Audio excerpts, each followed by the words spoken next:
inteligencia artificial necesita, necesita que también los habitantes entiendan que la inteligencia artificial no es sencillamente este juego, este teléfono. Es una cosa que está entrando en nuestra vida y nosotros somos la mercancía, somos la que va a ser extraída a través de los teléfonos. Pero ¿cuáles son las consecuencias?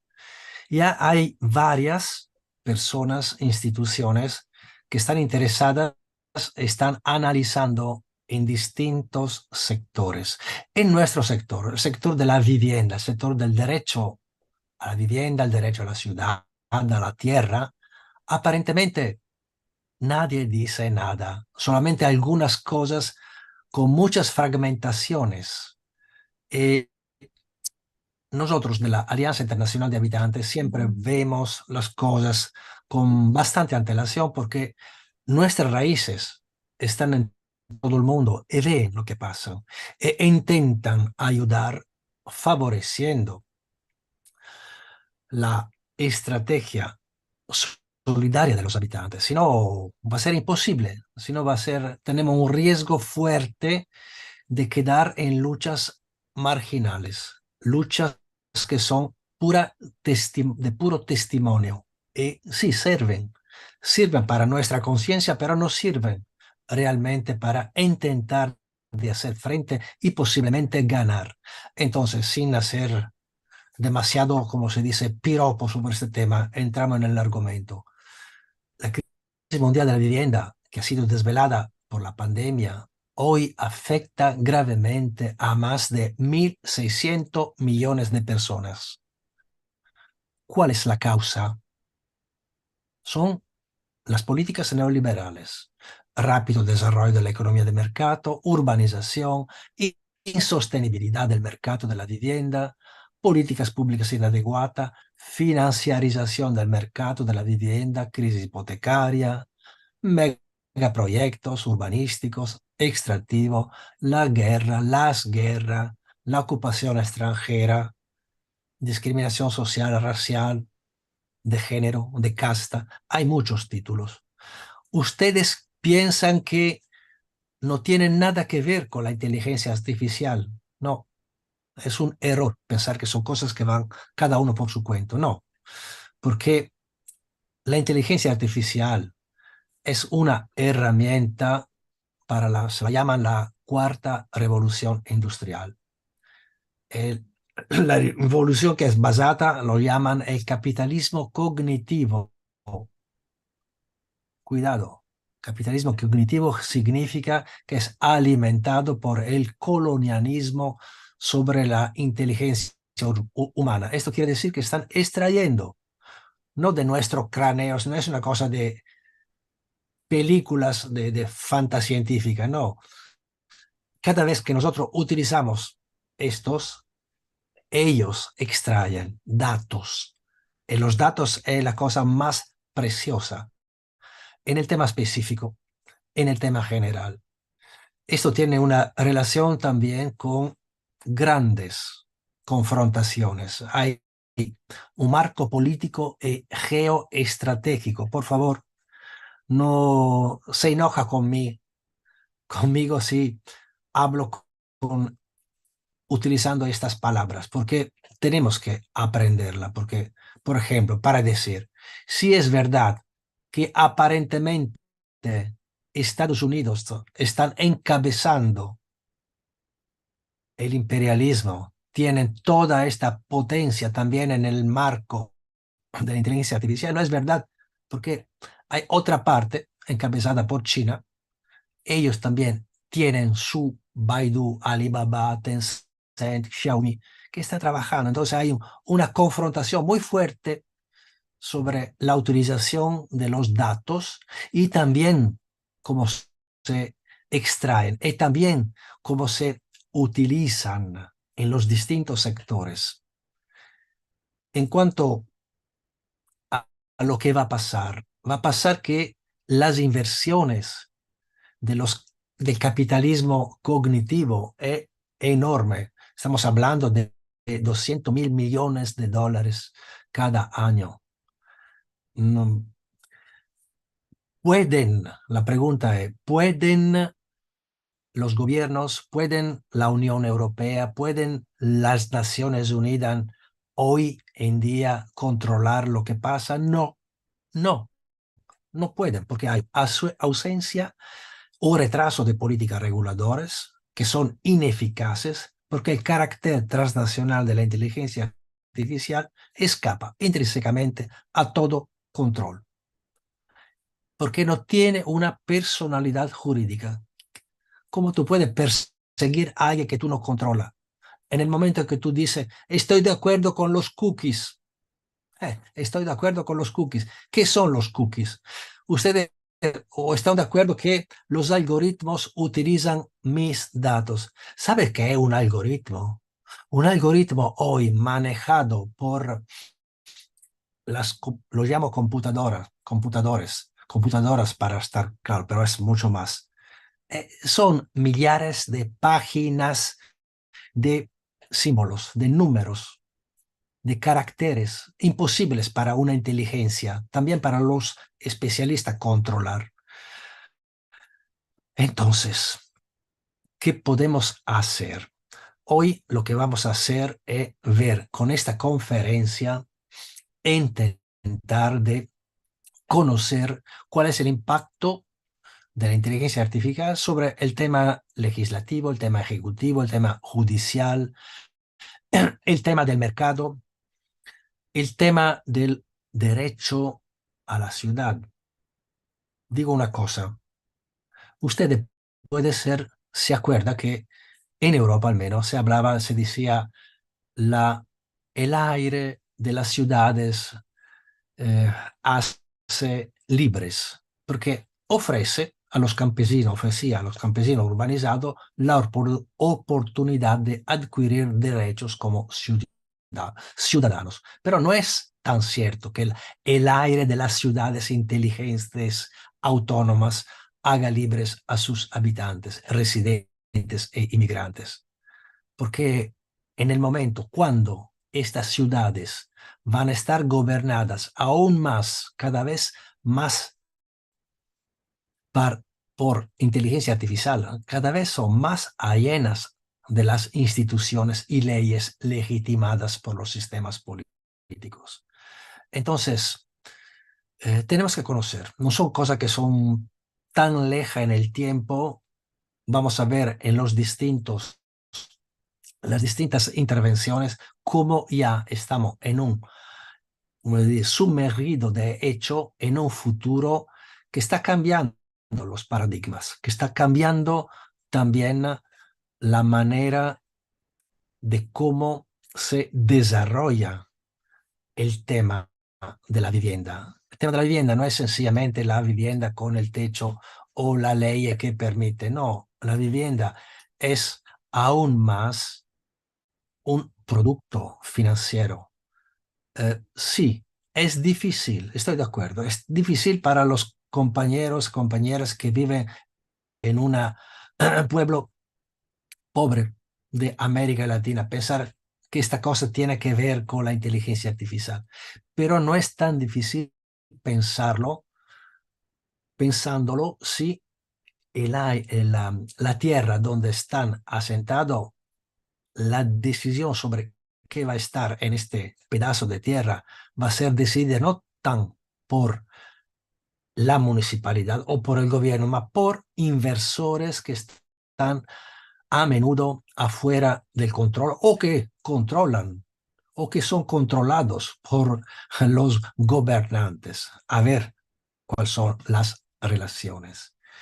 Entonces, el objetivo de la conferencia es contribuir a la coproducción de conocimiento en estos sectores, para que podamos concretamente ver cómo construir nuestras herramientas de análisis, intercambio, para fortalecer las reexistencias, es decir, lo que nosotros siempre hemos llamado como la inteligencia solidaria de los habitantes, porque si no va a ser imposible enfrentar los desafíos de la inteligencia artificial.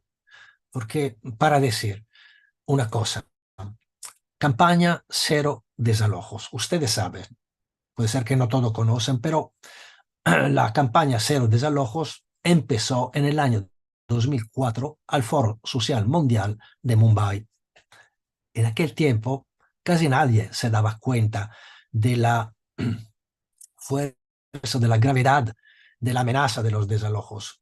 Pero la posibilidad que hemos tenido en aquel tiempo de intercambiar en el marco del foro social el tema de los desalojos nos ha permitido de construir, lanzar una campaña mundial cero desalojo que ahora en estos últimos años se ha desarrollado como merece, pero porque tenía estas raíces, estos conocimientos científicos y la solidaridad que nos ha unido, que nos ha fortalecido, nos ha permitido de utilizar todo este conocimiento para hacer frente a los desalojos con herramientas adecuadas. En algún caso hemos ganado, en muchos no hemos ganado, pero para decir, en el momento en el cual hemos visto, hemos analizado, hemos decidido que para ganar la batalla contra la COVID necesitaba también ganar la batalla contra los desalojos, esta cosa ha producido, este conocimiento, este intercambio, ha producido una campaña que ha logrado parar desalojos con moratorias en muchos países del mundo. Ahora estamos viendo una cosa que es mucho más grande, es decir, la erupción de la inteligencia artificial en el tema de la vivienda de la ciudad. Probablemente tenemos retraso, pero no tenemos que perder ¿cómo decir? La esperanza y la gana de cambiar el rumbo, o por lo menos de parar, por lo menos de lograr algunas pequeñas victorias. Esto es importante decirlo. Hago algún ejemplo solamente pincelados. El tema temas que va a ser desarrollado luego para los demás. El tema, por ejemplo, del derecho a la vivienda. Hay pactos internacionales, tratados, a menudo en las constituciones de una parte. ¿Ustedes piensan que los jueces sigan evaluando y juzgando el derecho a la vivienda de una persona o de una comunidad así, sin utilizar la inteligencia artificial? Es un error. Ya lo están haciendo. ¿Y ustedes piensan que utilizando la inteligencia artificial eh, es una utilización progresiva? No, no, porque la inteligencia artificial lo que va a hacer, se llama justicia predictiva o justicia automática, la van a utilizar utilizando el, como decir, lo que la mayoría de los juicios ha sido hecho. O sea, si la gran parte de los juicios ha sido en contra del derecho a la vivienda, la digo en síntesis, no va a estar que un juez dice no, yo me opongo a lo que dice la inteligencia artificial. La va a aplicar y punto, y punto. Tenemos que estar listos frente a estos jueces, a este tipo de justicia, así como tenemos que estar listos frente a otro tipo de impacto. Una pregunta. ¿Ustedes, ustedes piensan que la,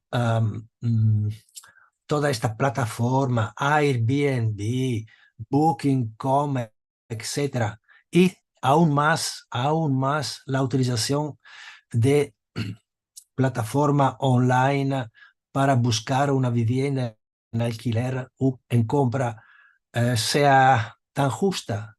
No, olvídense, porque hay, y lo van a explicar luego los relatores, hay, se llaman algoritmos que están hechos expresamente para inflar los precios e empujar la financiarización. O sea, si en el mercado normal, para decir una cosa, un departamento normal podría costar, no, el pedido y la oferta del departamento es 500 euros mensuales, piensa que la misma cosa va a ser aplicada en una plataforma. No, porque hay mecanismos, se llaman algoritmos concurrenciales, concurrentes, que automáticamente inflan los precios. Entonces, al final, lo que va a buscar, que va a buscar, no encuentra el precio de 500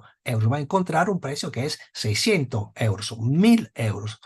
No porque hay gente que propone de pagar estos precios, sino porque hay algoritmos que sean autoalimentados. Y la cosa, cuidados, no es solamente para los Airbnb, para los alquiler turísticos, sino también para el mercado, aún más, aún más.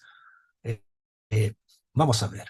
Última cosa, usted piensa que, como la llaman las smart cities, qué palabra, las ciudades inteligentes, donde las cosas son todas automáticas, funcionan a la perfección, eh, sea la solución.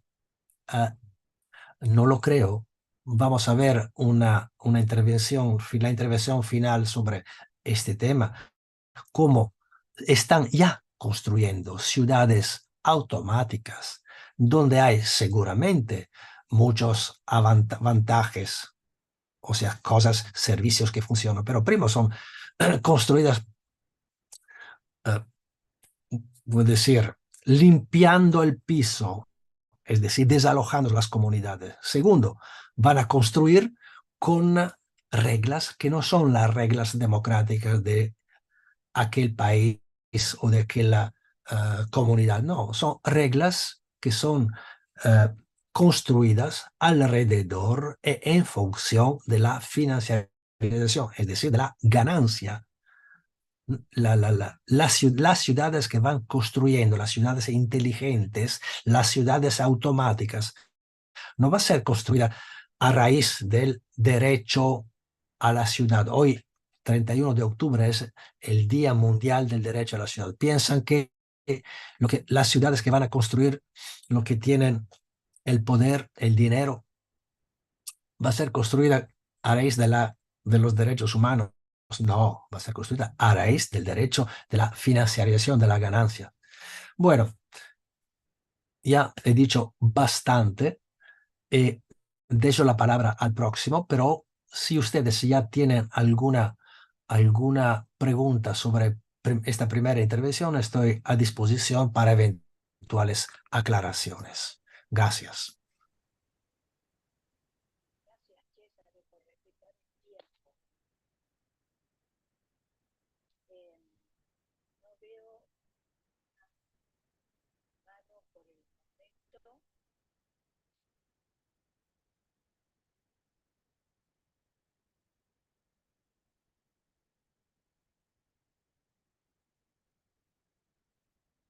¿Están escuchando? Cristina, no te oigo. ¿Sí? ¿Me escuchan? ¿Quién? Sí, si hay pregunta, si hay pregunta. Sí, pero no me están escuchando. No te oigo. No sé qué pasa.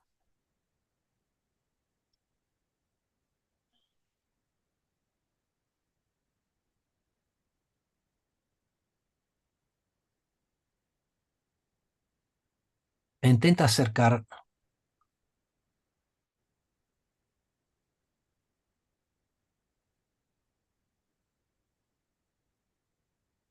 ¿Me escuchan ahora? un poco, ¿sí?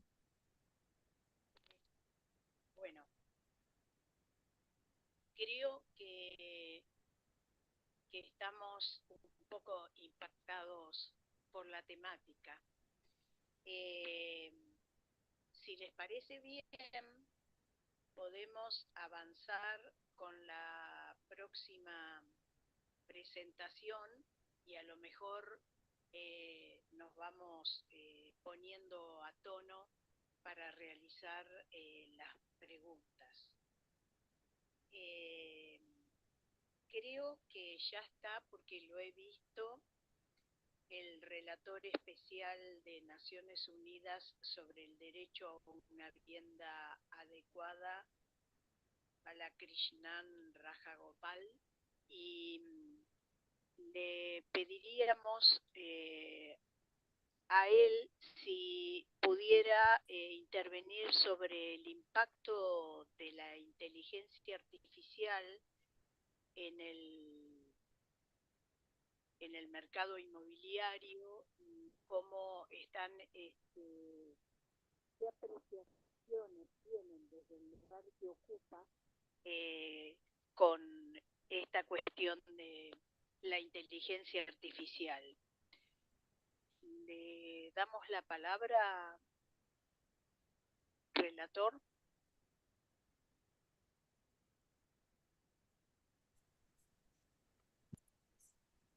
Thank you very much.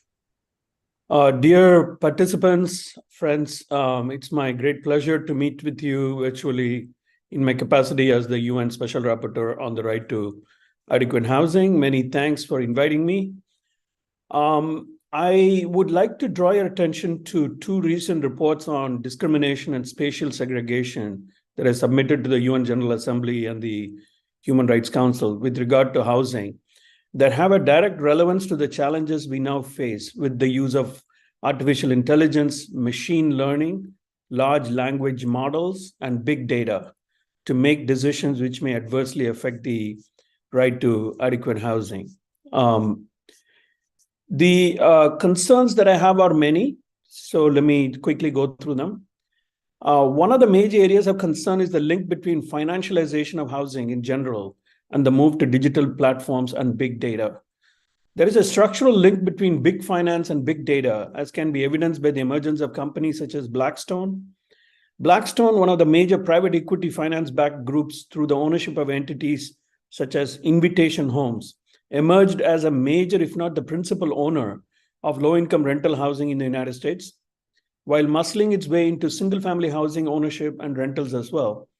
The owner of that group, Schwarzman, is the main benefactor of major efforts in mainstreaming artificial intelligence, as seen in the new MIT School on Artificial Intelligence established in his name. The link between big finance, big tech, and data is at the heart of this commodified frontier of housing, which does not treat housing as a human right.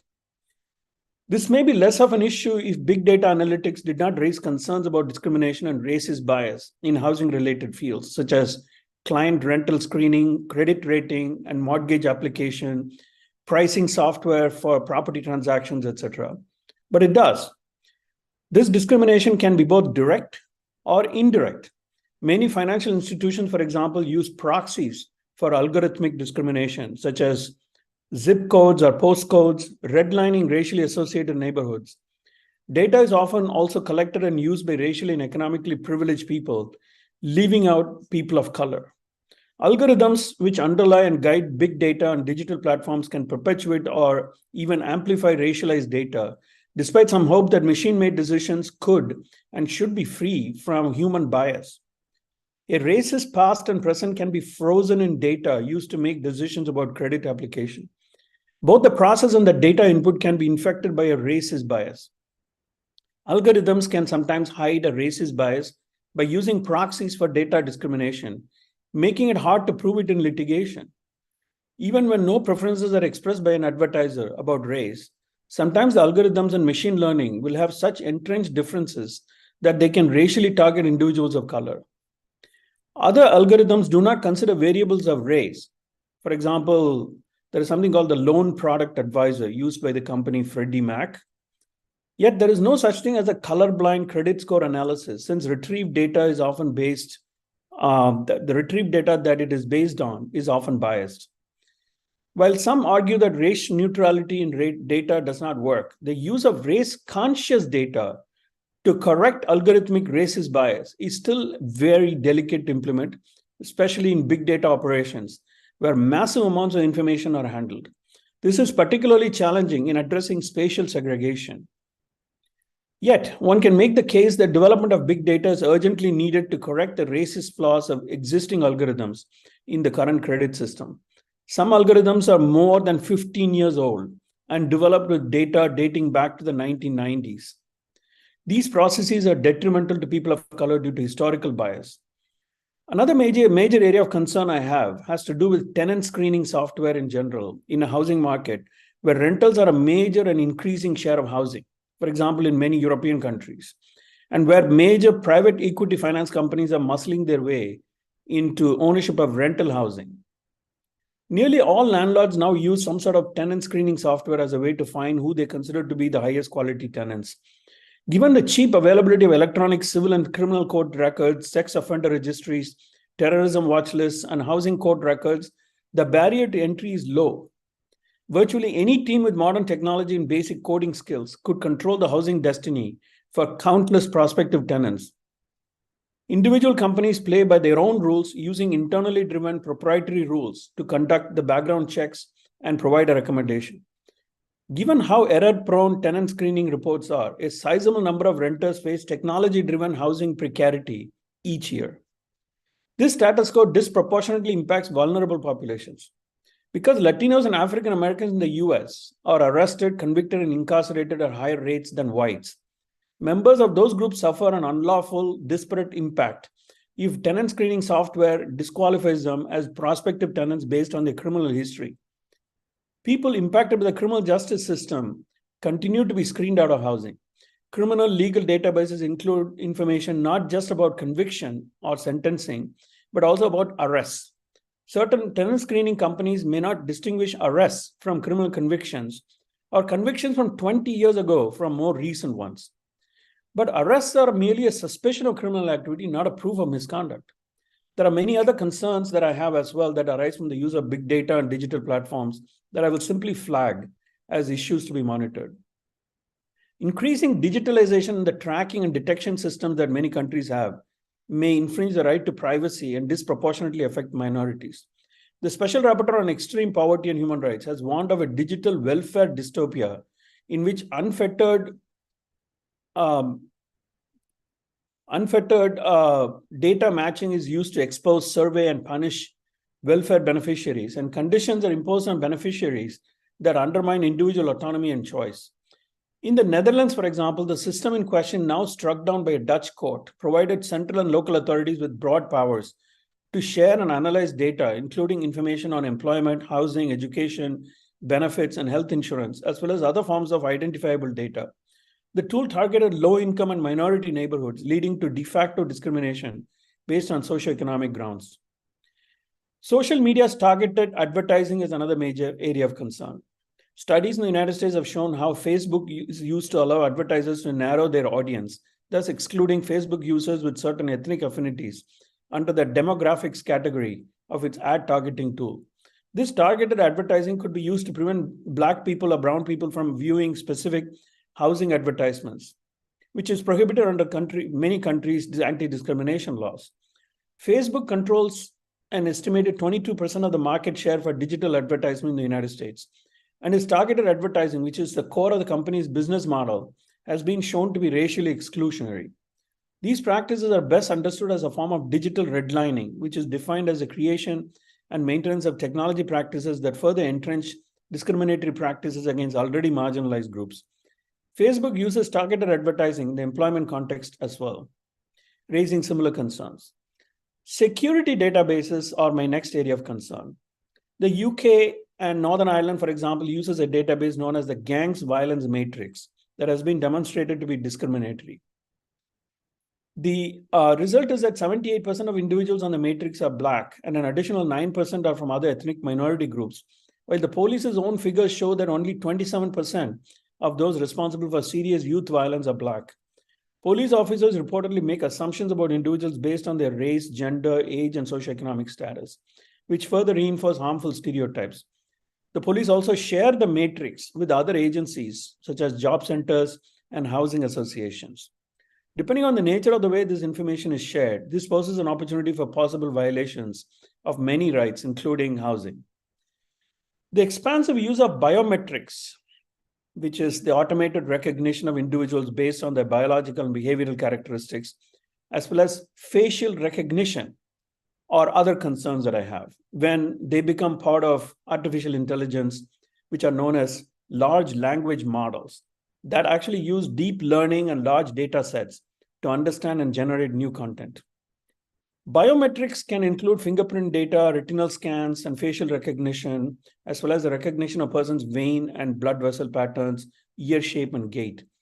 Biometrics are extensively used in welfare provisioning. India has the world's largest biometric ID system called Aadhaar, for example, which, among other things, is used for welfare provisioning, in addition to being a requirement for opening bank accounts and a number of other daily activities.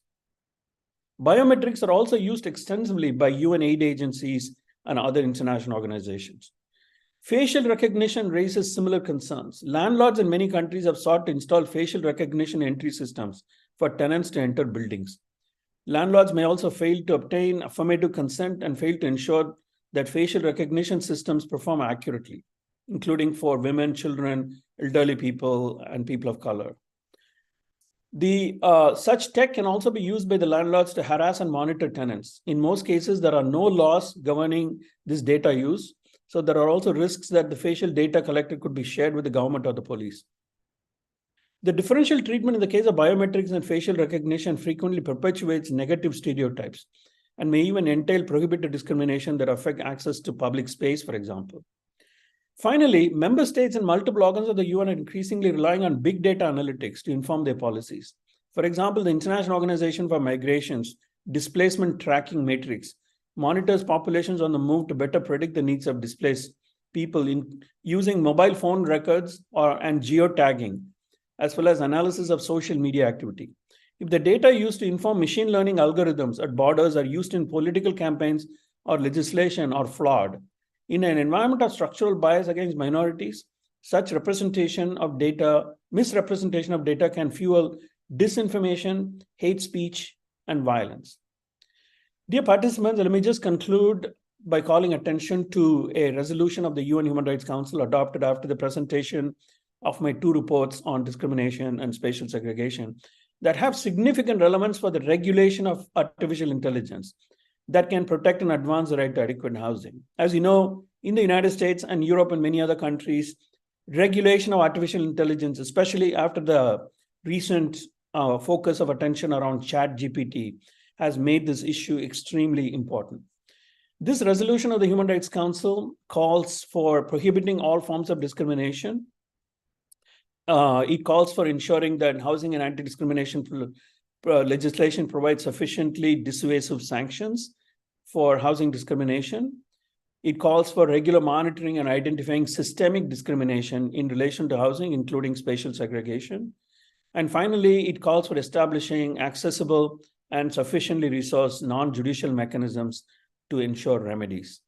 Overall, I believe that this resolution is a very important statement that can contribute to the regulation of artificial intelligence, which is an urgent task before many states. I look forward to learning more about the issues raised in this event by many of you and explore potential areas for collaboration in the future. I hope that you will see if there are any areas where you think that my voice could be of assistance to amplify your important work. Thank you very much.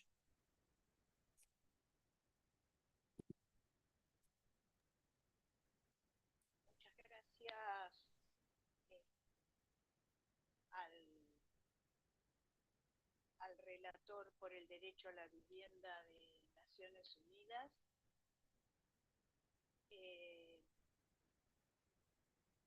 Quisiera saber si hay alguna pregunta o algún comentario. Cristina, no se escucha muy bien. Para aprovechar su presencia.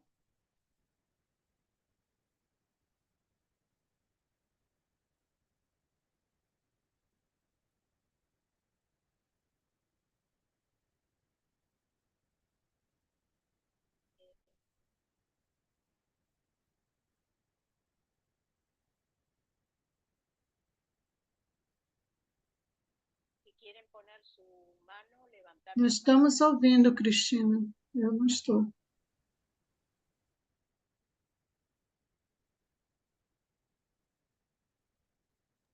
Parece que todavía seguimos impactados por la quemada. Cristina, tu micrófono no funciona. Automáticamente De toda manera, tiene la pantalla Cristina, de todas maneras, quisiera hacer alguna pregunta y propuesta para el relator. y qué causas y consecuencias puede tener.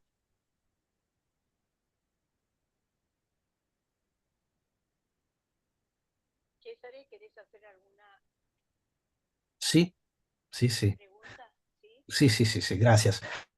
Primero, agradecer al relator, a Raja Gopal, con el Adelante. cual estamos colaborando desde años, en particular durante el periodo de pandemia. Hemos logrado victorias al final, la moratoria mundial. Creo que ha sido muy importante. Ahora probablemente el tema es más grave, es peor que una bomba atómica, lo que estamos viviendo, el tema de la inteligencia artificial. Entonces, muy bueno la intervención y las informaciones sobre el llamado de Naciones Unidas para la regulación del mercado. Sin embargo, lo que vemos que es casi imposible, que solamente llamados funcionan. Otra cosa, de todas maneras vamos a seguir. Otra cosa, ustedes están diciendo una gran parte de la inteligencia artificial va a afectar el tema de la discriminación, el tema de los derechos humanos. Hay una parte, yo creo, igualmente importante, es el tema de la justicia automática.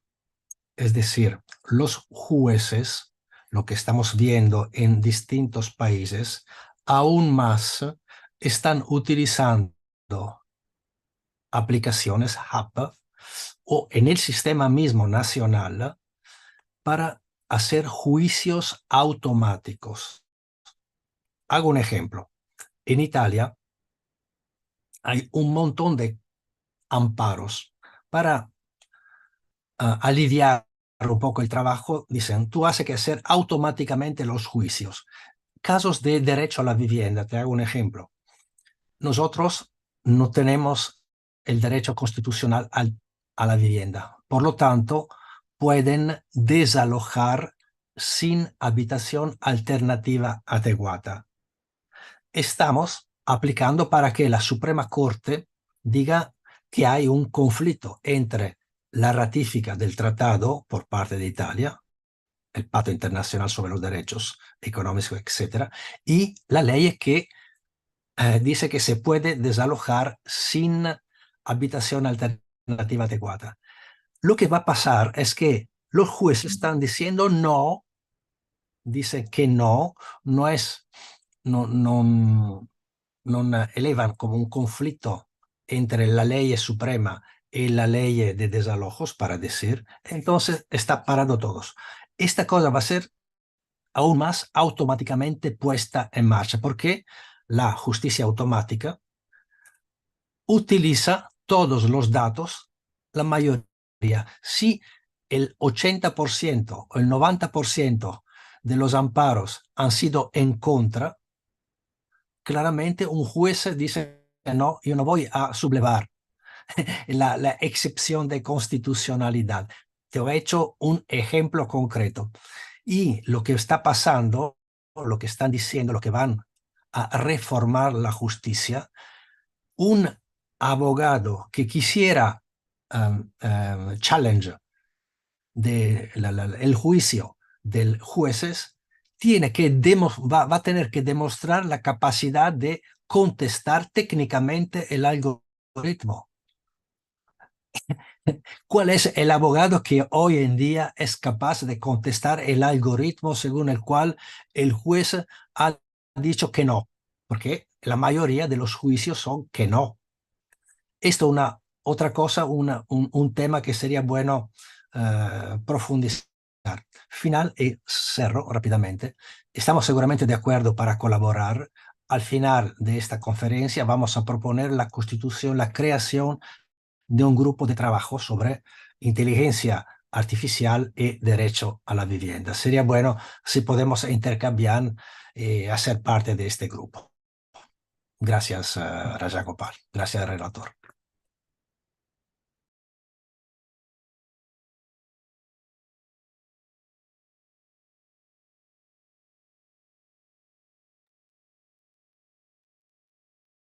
Thank you, Mr. Ottolini. A pleasure always to be here and to collaborate. I think you mentioned very important points. The use of, as you call, automatic justice, reliance on data-driven decision-making in the judiciary is actually a troubling development, not just in the area of housing, in a variety of different areas of criminal justice that could open the door for very bad outcomes for people who are already facing discriminatory treatment from the justice system, such as racial and ethnic minorities, women, people who are economically at the bottom of the hierarchy, and so on. The reforms that many countries are actually trying to pursue regarding artificial intelligence are at the moment a bit overly focused on what I would call as the doomsday scenarios. Meaning, for example, there is a regulatory change that the Biden administration is pursuing in the United States. And the big areas of focus seem to be the use of artificial intelligence that can have national security implications, particularly for the defense industry and for generation of technology that can lead to automated decision making, with regard to use of weaponry. Of course, that's actually a major area of concern down the line. But even before we get to that science fiction future, we have ongoing everyday use of data, big data, including as part of existing artificial intelligence model. Artificial intelligence is not a future. It's already here. It is already being used in a number of different ways. As I mentioned, for example, with regard to biometrics and facial recognition technologies, this has been going on for a decade or 2 decades, in many countries, quite systematically. So the difference is that the capacity for machine learning has improved a lot by quantum leaps, and the technological ability to process a large amount of data and to generate, particular conclusions is actually vastly improved. And I do think that it's very, very important for any country that is trying to regulate artificial intelligence to not only pay attention to future potentially catastrophic consequences of artificial general intelligence, impact on security systems and defense and weaponry, but also look at the impact on everyday lives of people, including in the area of housing. Discrimination and spatial segregation remain extremely important as frameworks. And I think that it behooves not just the regulatory authorities pursuing reform, but also groups such as yours and others who are working to address structural challenges to discrimination and in the area of housing, to push for specific reforms in that area. For example, in the justice system, if there is actually a sense that over 90% of the amparo cases, for example, lead to adverse outcomes against tenants, for example, that should go the specifically targeted remedial approach to that. For example, ensuring that if artificial intelligence is sought to be used in a case, then there must be adequate, representational capacity, or solely relying on data in order to come to a decision should be actually against the law. There must be some sort of balancing when it comes to decisions that are made on such automated forms of technology alone. So we have seen that in the case of complaints about large-scale discrimination using facial recognition, for example, that there are various protective mechanisms that are being put in place, including internal due diligence that have to be done before the use of facial recognition in decision making. Perhaps we can actually look at some of those examples and see if they're applicable in the area of housing.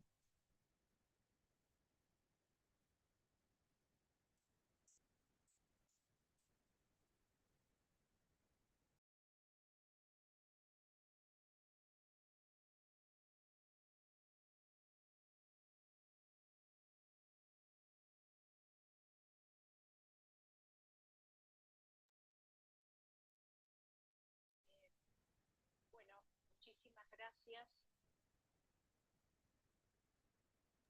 Si no hay otro comentario u otra pregunta,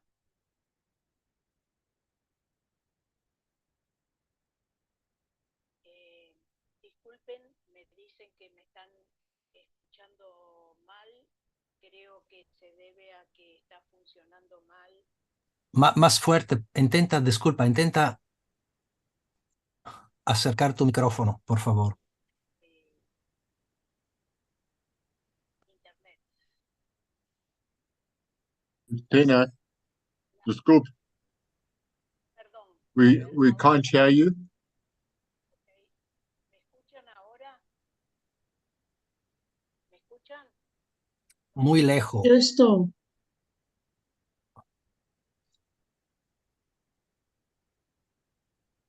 Sin audífonos. Intenta sin audífonos. Sin audífonos. Mejor, creo. Use the mic. Unplug it. Unplug it, sí. El sonido. No. Unplug from the computer. Unplug your headphones. ¿Me escuchan?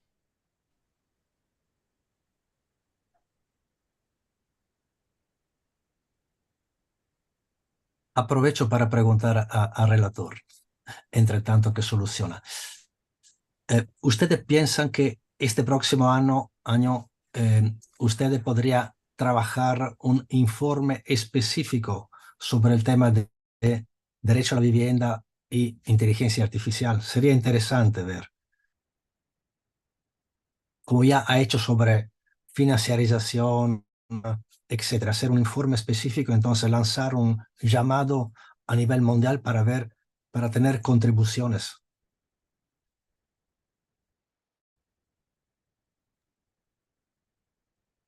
Yes, of course, I'm very open to that. At the moment, though, as you know, I issued a call for inputs into my next report, which is actually going to be on resettlement as a human rights issue. So my next report to the Human Rights Council in March is going to be on why, despite the fact that so many people are evicted or they lose their homes for a variety of reasons, from development projects to climate change, conflict disasters, to climate disasters, to people who are fleeing conflict, so few are seen to be entitled to be resettled in a proper way that ensures their right to adequate housing. So I'm going to focus on that in the report in March, and also in the next year I will hold regional consultations and issue another report on resettlement to the General Assembly, and then finally in March of 2025 I will submit a set of internationally binding guiding principles to the UN Human Rights Council to be adopted, that will hopefully advance the legal remedies going forward. But I do have at least a year left after that in my mandate. So I have 2 other reports to write. So I would certainly be very open to that. And I think it's a great idea to look at artificial intelligence and technology platforms. As far as I know, the Special Rapporteur on Racism has in the past issued a report on the use of technology as a barrier or as an obstacle to the realization of the measures to eliminate discrimination against racial minorities. And many years ago, the Special Rapporteur on extreme poverty looked at, as I said, digital dystopias, the use of digitalized mechanisms for welfare provisioning, for example. but there has not been any sort of look systematically at artificial intelligence in the housing context. So I'm very open to that. Perfecto. Entonces, sí. Vieni. Buonasera. Un attimo solo, mando questo messaggio al mio collega e poi torno da te. Buonasera Adriano. Allora abbiamo parere negativo per Opi per quanto riguarda GFG Partners, perché sembrerebbe che nel settembre scorso abbiano chiesto una rinegoziazione alla stessa Open perché non riuscivano a pagare le rate. Quindi questa strada ci è preclusa. Cesare, ma acho que non parte Cristina la está com tentazione perché problema la faccio mettere e eu a gostaria come, de falar algo. come rinunciata. Quindi dobbiamo trovare sicuramente un'altra strada. Ci sta anche il canale di IDEXA, vediamo un attimo se riusciamo a caricarlo lì, fammi sapere che ne pensi. Me ouvindo, Cesare? Sí. Puoi lì? Cristina, Si sente male, qui dentro si sente male. Vai un attimo. Vuoi che ti do la wifi? No? Ok. Cristina está com problema com áudio, Cesare. qualcuno che no. Momento. The microphone, it's not good.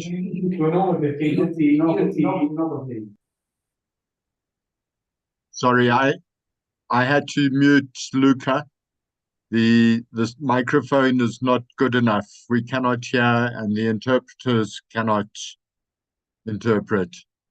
Please, can you check your sound?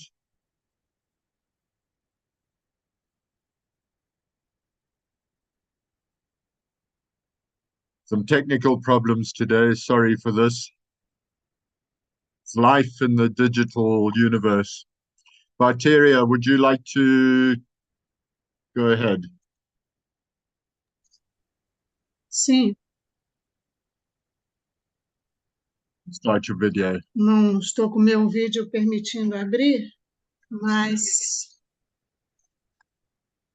eu vou estar Okay. aqui Please go ahead. colocando algumas questões. Sim, estou falando. Uma boa tarde, bom dia a todos e todas, boa noite. E dizer da importância dessa conferência. Fiquei muito feliz de ouvir o relator. Muito interessante esse relatório dos direitos humanos. Gostaríamos de ter esse relatório para conhecer melhor o conteúdo que foi relatado, inclusive sobre essa questão da inteligência artificial. Nos preocupa muito, porque para nós que discutimos direito à cidade, que estamos nas nossas comunidades, é muito importante, né, o processo do olhar, do olho no olho, e nós sabemos que essa inteligência artificial, há vários momentos já nos disseram cidade inteligente, é importante, e a gente fica sempre preocupada que tipo de cidade inteligente é essa, que não atende às demandas, e aí essa inteligência artificial, que aí nos preocupa muito mais, porque nós não sabemos com quem estamos conversando atrás dessa telinha, dessa inteligência artificial. Porque uma foto nossa, põe a sua foto, não sabemos quem está lá atrás, quem é que está analisando a nossa foto, quem está analisando a nossa situação. Então, isso é muito preocupante mesmo, mas nós temos que enfrentar esse debate, de ver com forma toda a inteligência nossa também, dos estudiosos, como o próprio relator, o próprio Cesare e outros que vão estar também nesse debate, para ir ajudando nesse processo da gente entender melhor e enfrentar esses problemas para que as nossas cidades e as nossas lutas não sejam artificiais, mas que elas possam ser concretas e dar sustentação concreta e não artificial, né? E eu acho que fazer uma regulamentação das plataformas é muito importante. Aqui no Brasil, nós enfrentamos muito o processo da fake news, inclusive em vários outros países, mas aqui estamos num processo de regulamentação de plataforma sobre essa questão de fake news, que eu acho que não é fácil enfrentar uma regulamentação, não é fácil enfrentar essas plataformas, porque são poderosas e temos muita dificuldade também para que o próprio Congresso, as próprias instituições governamentais possam entender que esse processo é importante. E eu acho que para a questão da moradia, para a questão das nossas lutas de políticas sociais, seria importante a gente entender melhor e ver de que forma a gente pode estar enfrentando para essa regulamentação. Eu acho que esses estudos nos permitem ajudar nessa incidência. Então, por isso que eu achei muito importante, muito interessante a fala do relator. Obrigada.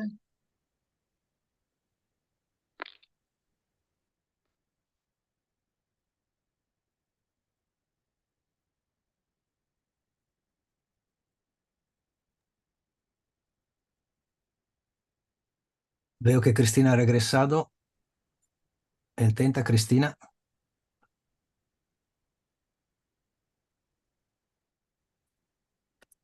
No, oímos niente. Si no, sigo intentando coordinar. ¿Me escuchan? No, No, ¿Me escuchan ahora? sí. Sí, sí, sí, sí, sí, sí, ¿Sí? sí, sí. Bueno, entonces, muchas gracias por este intercambio que de alguna manera nos va iluminando en este tema que es absolutamente novedoso para todos y todas nosotras. De modo que pudiéramos ir avanzando un poco más. Y si Mike o Cesare tienen la presentación de Casey Lynch, que como no puede estar presente, mandó una presentación filmada. Pertenece a la Facultad de Ciencias Sociales, de Gestión y del Comportamiento de la Universidad de Twente en los Países Bajos. Entonces, vamos a escuchar la presentación y luego realizamos un nuevo intercambio.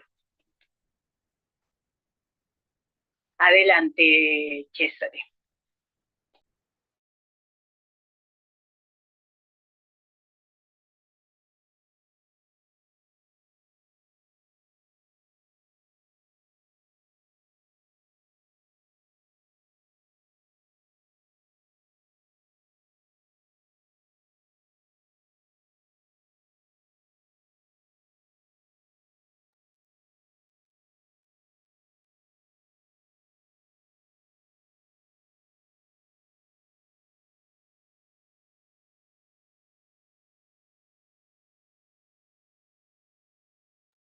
Mike, we can't heard. No, no, no. Mike, please. We can't heard. No.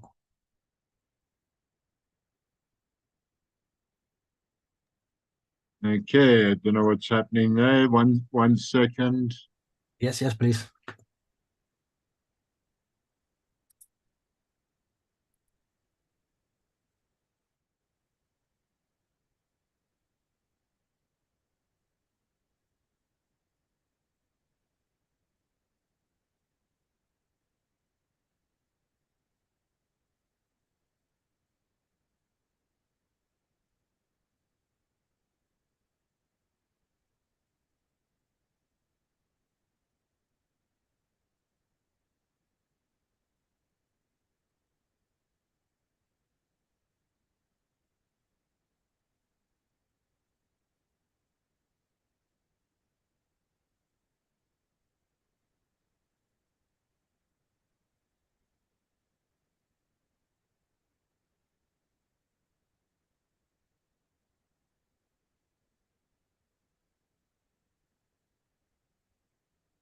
Nothing.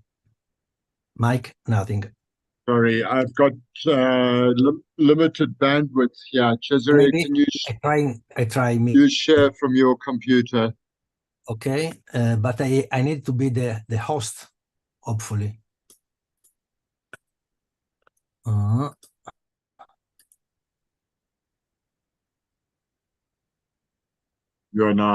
should be able to do it now.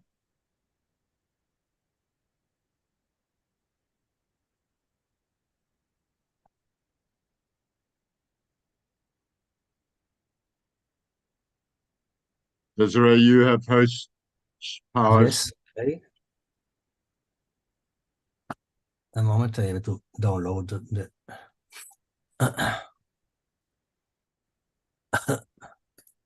Give me back the hosting. A moment. Good afternoon. My name is Casey Lynch. Your screen.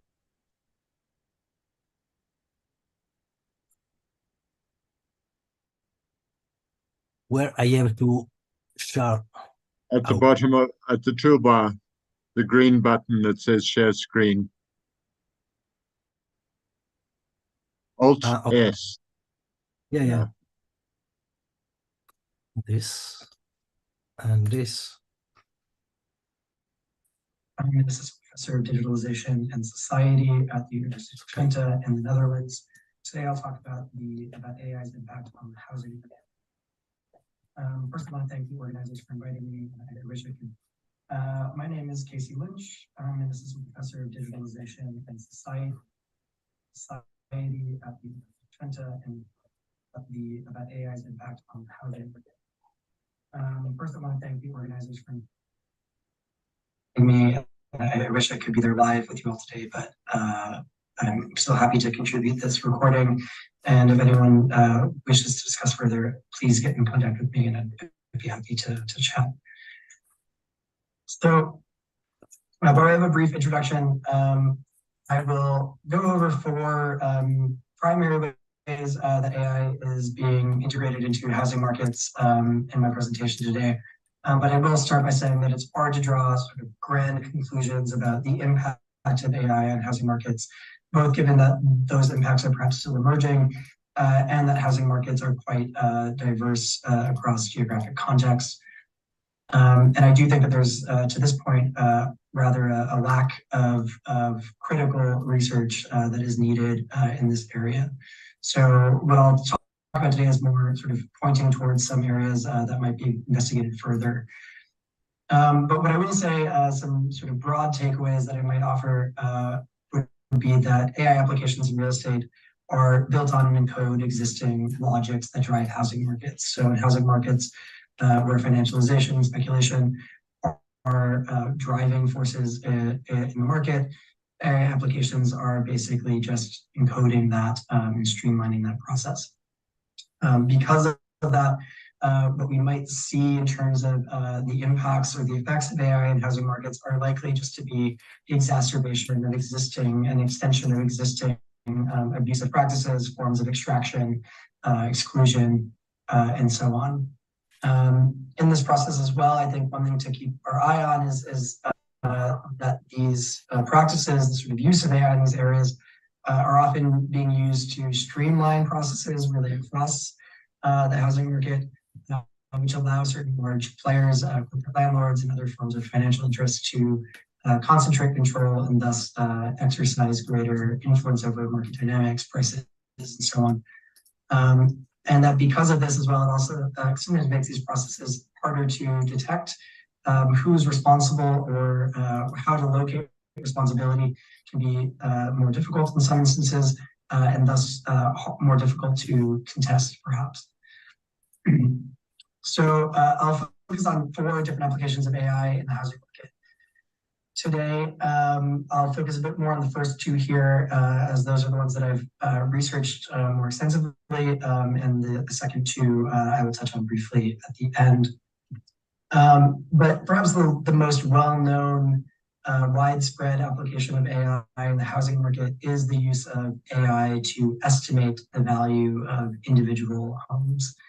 This can be both to estimate the sales, potential sales price of individual homes, as well as potential rental prices of individual homes. And obviously operates in different ways across different countries, but at least in the US, the largest player in this field is Zillow. There's also Redfin, Trulia, and a number of other real estate platforms that offer similar estimates based on AI models. So Zillow describes their Zestimate as in the following way, right? They use state-of-the-art statistical and machine learning models that can examine hundreds of data points for each individual home. To calculate a Zestimate, Zillow uses a sophisticated neural network-based model that incorporates data from county and tax assessor records and direct feeds from hundreds of multiple listing services and brokerages. Zestimate also incorporates home characteristics, including square footage, location, or the number of bathrooms, on-market data such as listing price, description, comparable homes in the area, and days on the market, off-market data, including tax assessments, prior sales, and other publicly available records, as well as broader market trends, including seasonal changes in demand. So these estimates are produced for, in this case from Zillow, 104 million homes across the United States. Redfin offers 90-something million estimates, Trulia another 60 million or so. And so houses, across the country have these estimates. And what we can see is that these companies are continually improving these algorithms in various ways, both by incorporating new data about individual houses, about certain housing markets, about market dynamics, and about areas, specific areas and neighborhoods in individual cities, especially those with sort of very active housing markets.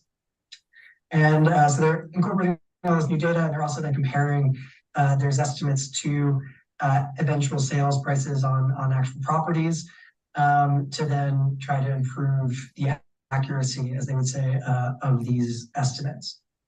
And so these estimates are available in the United States, at least publicly published, right? Publicly available on these platforms like Zillow, Redfin, and Trulia. I know in other countries they're perhaps not publicly available, but used more on the back end for making financial decisions from large actors, which I'll get to in a second. But in the US, these are publicly available even for houses that are not currently on the market or even potentially on the market, as we can see here in the case of the White House. But what this does, and I think is an often undiscussed but very important aspect of the housing market in the US, is that this is often the main information that both buyers, sellers, renters, and individual landlords might have about the current state of the market and the potential value of an individual property. So there is increasingly some research coming out at this point, really working papers, in progress right now that are really showing that these estimates are not just representing or estimating values of properties, but they are setting the values of properties. So both buyers, sellers, renters, and tenants, renters and landlords look to this information when they're trying to come to an agreement. And so they are setting the value, basically. And so what we can see in a number of these studies that are emerging right now is that prices tend to be converging on this estimate rather than, say, this estimate being this representation, sort of objective representation of the market. So this, of course, is something that we should be quite aware of and critical of, right? That basically one company and their algorithm is somewhat single-handedly shaping expectations and prices in the US housing market. These same systems for estimating the values of individual homes have then been integrated into what's now known as the iBuyer industry. So for those who are unfamiliar with this, these are companies that basically use AI to buy and sell homes for a profit. So to sell a home to one of these iBuyer companies, you can just enter an address, your address into the platform. You can often immediately get after answering some questions, almost immediately get an actual cash offer on your home. Often there's very little to no human involvement in this process. At most, there's a video tour walkthrough of an individual home. Other times you might submit photos to get you a final offer on the home. And with just some few clicks of the button, you can sell your home to one of these companies. And then the company turns around, might make some minor cosmetic improvements on the home, some paints, some new countertops, and then resell it at a premium, of course. In the process, the companies also extract a 5% transaction fee. Sorry, we've lost the screen. Yeah. I don't know. I've lost the screen share. Se perdió el compartir pantalla. Can you share your screen? No, Mike, because you become the... Sorry, might have been my fault. Yes, please, I need to be the host. Yeah, you are the host. Yes, I need to be. Without, I can't. Yeah, you're the host now. Okay, thanks. Sorry. A moment there. Immediately get after answering some questions. A moment, Zoom.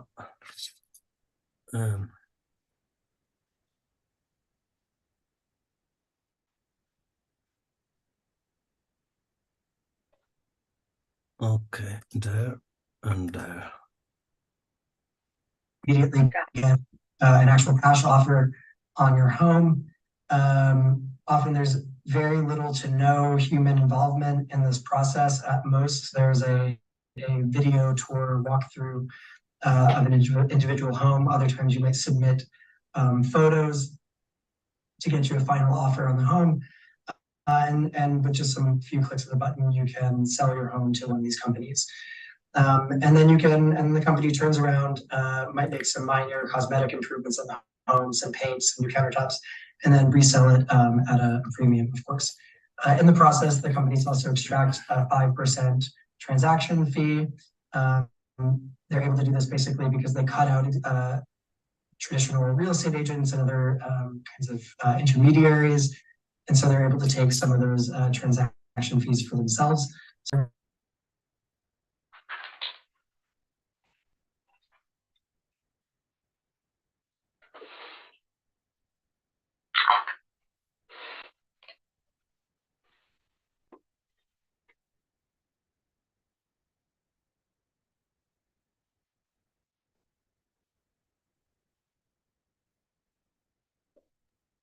now the sound is gone, Cesare.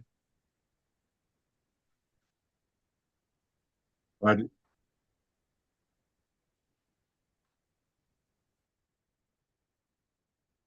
you're muted. Sorry, Mike, what's the problem? We can't hear the sound. The sound is the... Sí, pero se interrumpió. Ahora interrumpió, ahora sí, ahora interrumpió. Intento otra vez. Adelante.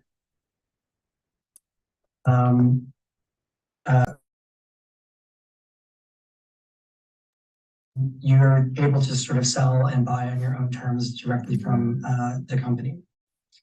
Of course, by doing this, some of these companies are specifically focusing on specific markets and buying and selling a significant number of homes in certain markets, these companies become major players, sometimes in specific neighborhoods, right, where they might own 20 to 30 to 40% of the properties that are on an individual market, and thus able to set prices quite considerably. This doesn't always work. So a lot of these iBuyer programs expanded quite significantly in 2020 and 2021. But as the market began to cool later in 2021, we saw a lot of these companies begin to fail or to pull out of the market. So Zillow pulled out of the market. Redfin, I believe, also pulled out of the market. Basically after buying too many homes for too high of a price, and then often having to sell homes for significantly less than they bought them for. We can see the same thing happened. Opendoor still exists. Opendoor posted a $1.4 billion loss in 2022, but continues to exist, continues to buy and sell homes in the US. So while there's been some failures in this area, these are still big actors, and there is still a business model that is being pursued. And as AI improves, as they sort of work out some more of the logistics, perhaps, of how to include both AI with human controls, I think we have not seen the end of iBuyers in housing markets yet. Another form of real estate investing and sort of financialization of real estate where AI is active is in real estate investment trusts. Of course, these have been around for a while, especially in the years since the 2008 financial crisis. But basically, right, I imagine people are familiar with these, but these are mutual funds that allow individuals to invest in real estate, both residential and commercial or otherwise. Invest in real estate without having to actually deal with any of the risks or any of the responsibility of managing an asset. So pools a bunch of money, buys a bunch of properties, and then the company manages the assets and gives the dividends back to the investors. And we can see there's not a ton of information right now about the use of AI in REITs, but from looking through current conversations happening in that sphere, you can see there's a lot of interest in incorporating AI to make REITs more efficient, to extract more value, to allow them to expand right into new areas. So this is just a blog post from someone working in this area, posted a few weeks ago, I believe, saying, right, AI can be used to analyze vast amounts of real estate data, such as property valuations, rental income, occupancy rates, and market trends. By leveraging machine learning algorithms, REITs can gain valuable insights into property performance, identify investment opportunities, and optimize their portfolio allocation strategies. Additionally, AI can help automate various aspects of property management, whether lease administration, rent collection, and maintenance scheduling. This automation can lead to cost savings, improved operational efficiency, and enhanced tenant experiences. So then we're probably familiar with these kinds of corporate landlords and financial instruments already, and this is just kind of laying out the way that AI can perhaps allow them to operate on new levels and in new ways. So definitely something I think to be aware of.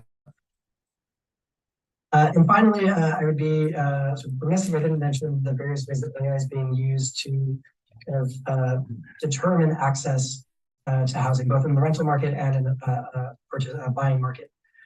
So AI systems are increasingly used to screen potential tenants for risks. And a number of recent studies have come out and good reporting, for instance, here in Jacobin, on the ways that this is driving further discrimination, exacerbating existing forms of discrimination in housing markets. These systems are often based on biased, incomplete, or inaccurate data. And even if they were based on, say, accurate data, they're still being used basically to deny people housing.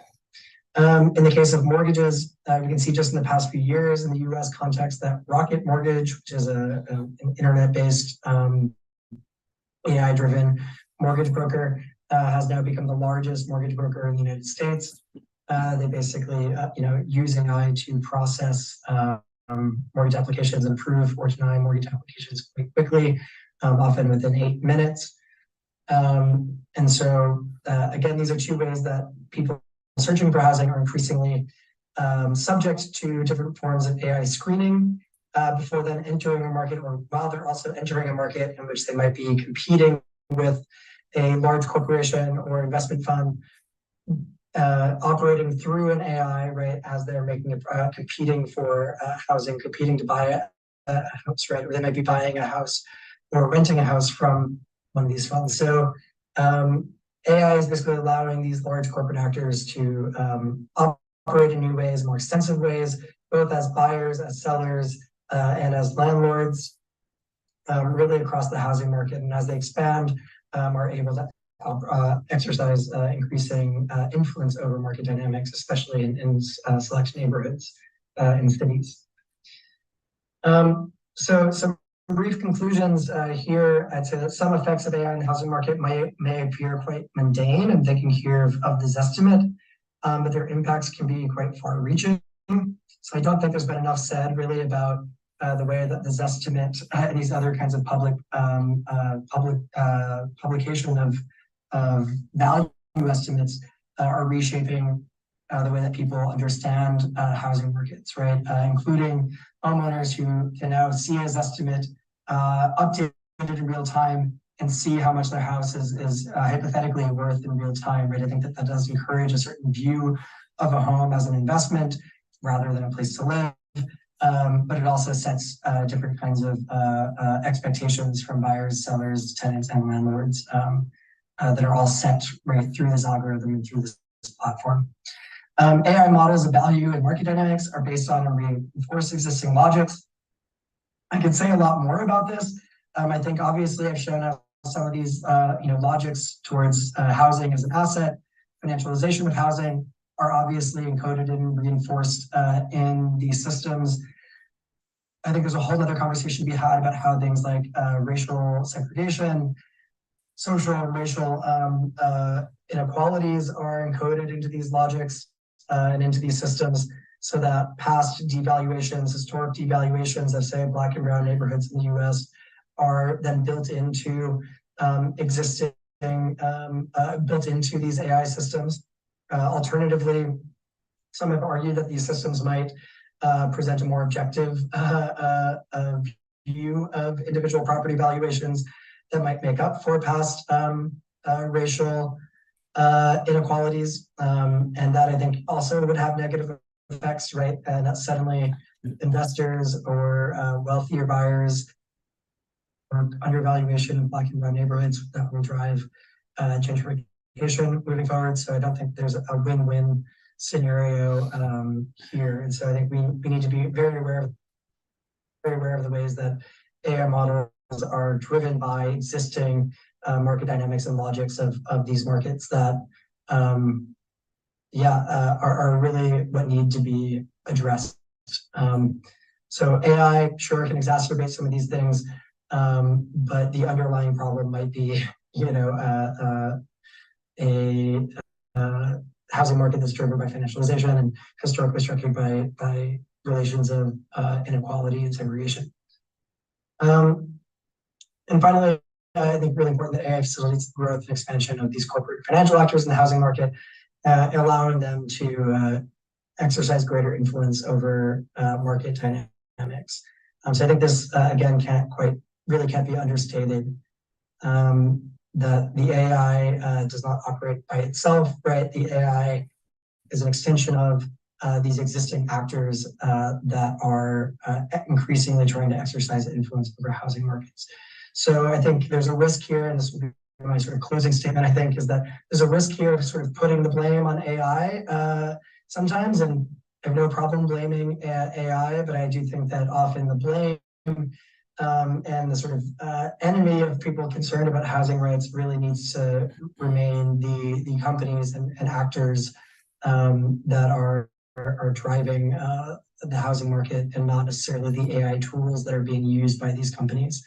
Those might exacerbate the problems, but there's a risk of personifying AI as driving some of these problems, and I think that's politically a risk that we would run by sort of losing focus from the real actors and practices that are driving significant problems in access to housing across the world.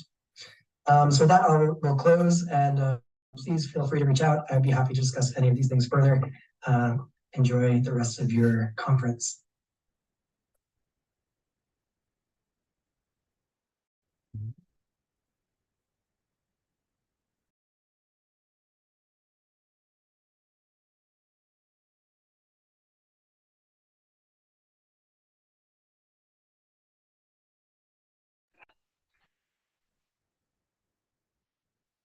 ¿Se escucha? César, ¿sí? Muchas gracias por la presentación, y sí nos queda mucho para pensar con la intervención de la inteligencia artificial en el mercado inmobiliario. Hay algunas cuestiones que todavía no nos estamos planteando cuando estamos en el campo, en la lucha día a día, pero tenemos que tomarnos sin duda alguna un espacio para empezar a reflexionar sobre estas cuestiones. Veo que ha llegado Federico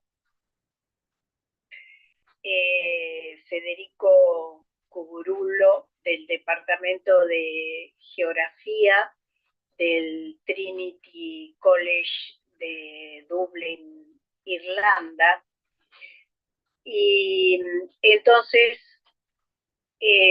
nos gustaría escuchar sus reflexiones, como para luego de su intervención quizás tener un intercambio sobre aquellas cuestiones que nos hayan quedado rondando mientras escuchábamos estas presentaciones.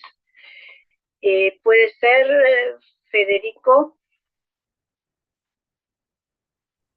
Hello everyone, can you hear me okay?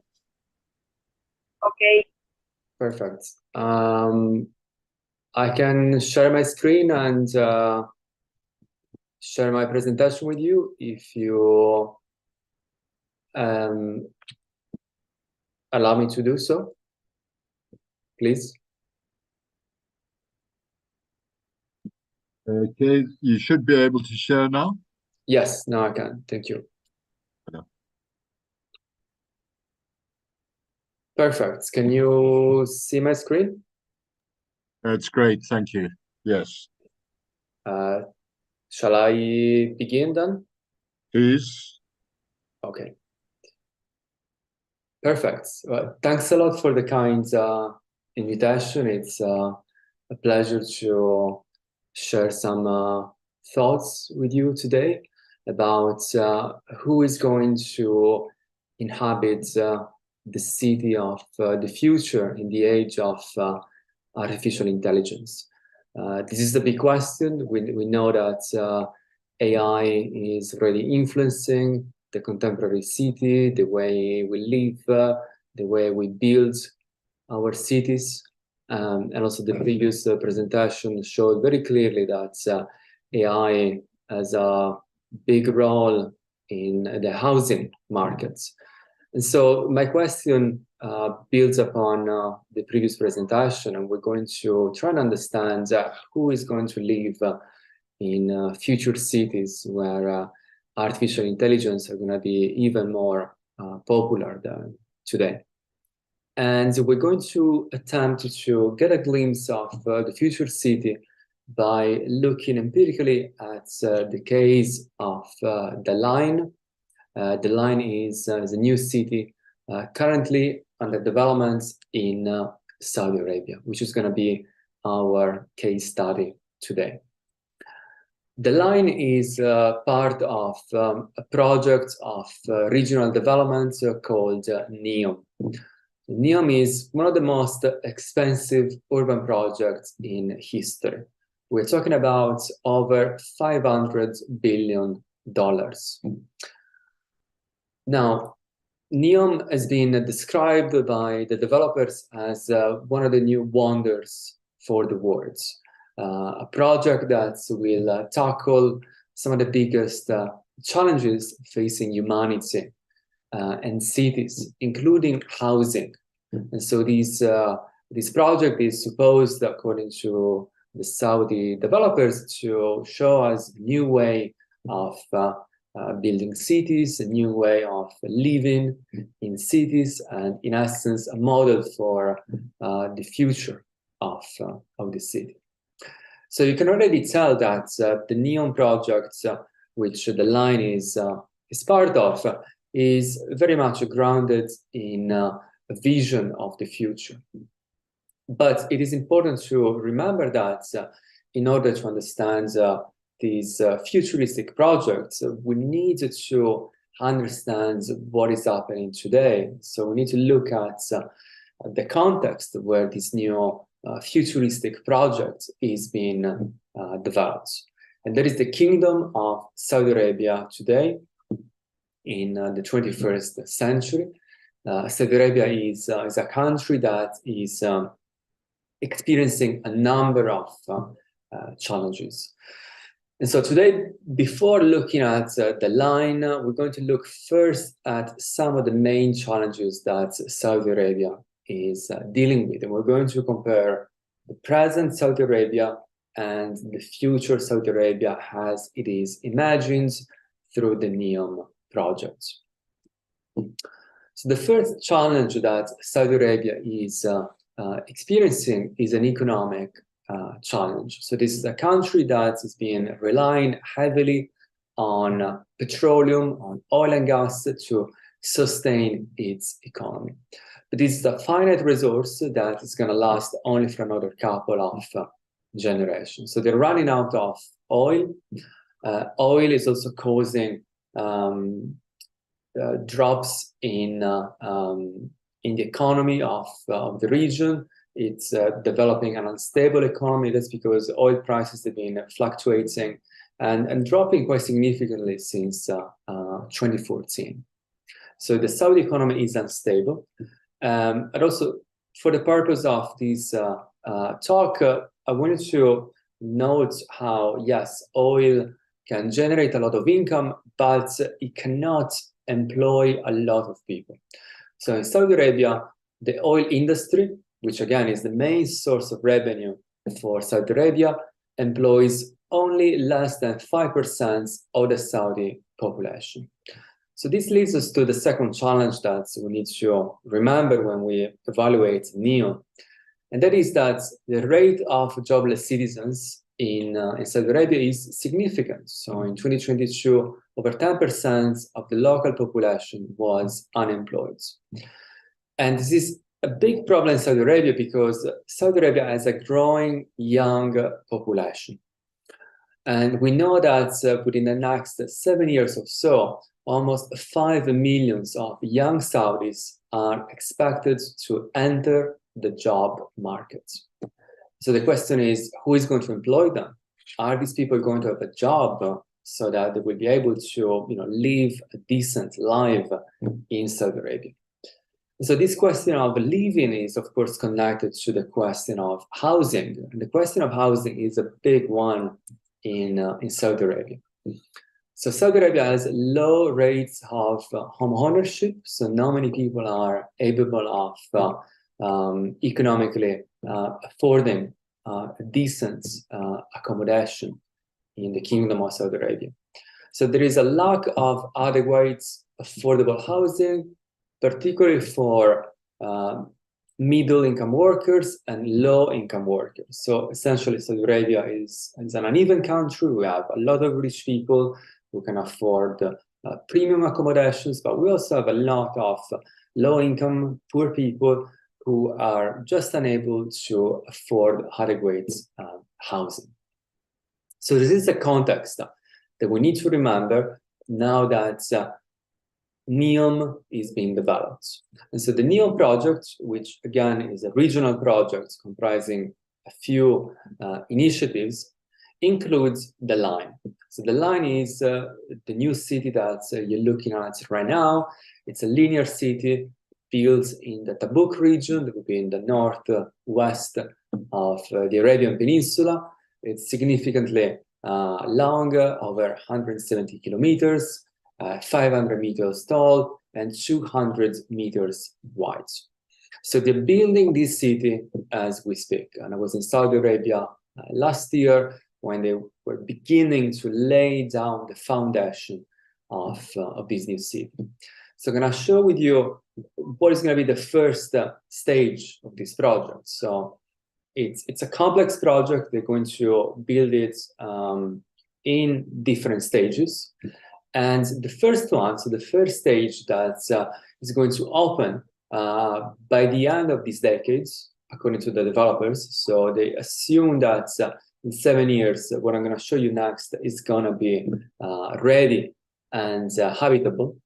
And this is it. So it is called the Hidden Marina. So the Hidden Marina is the first stage of the Line project. So the first part of the line that is going to be built.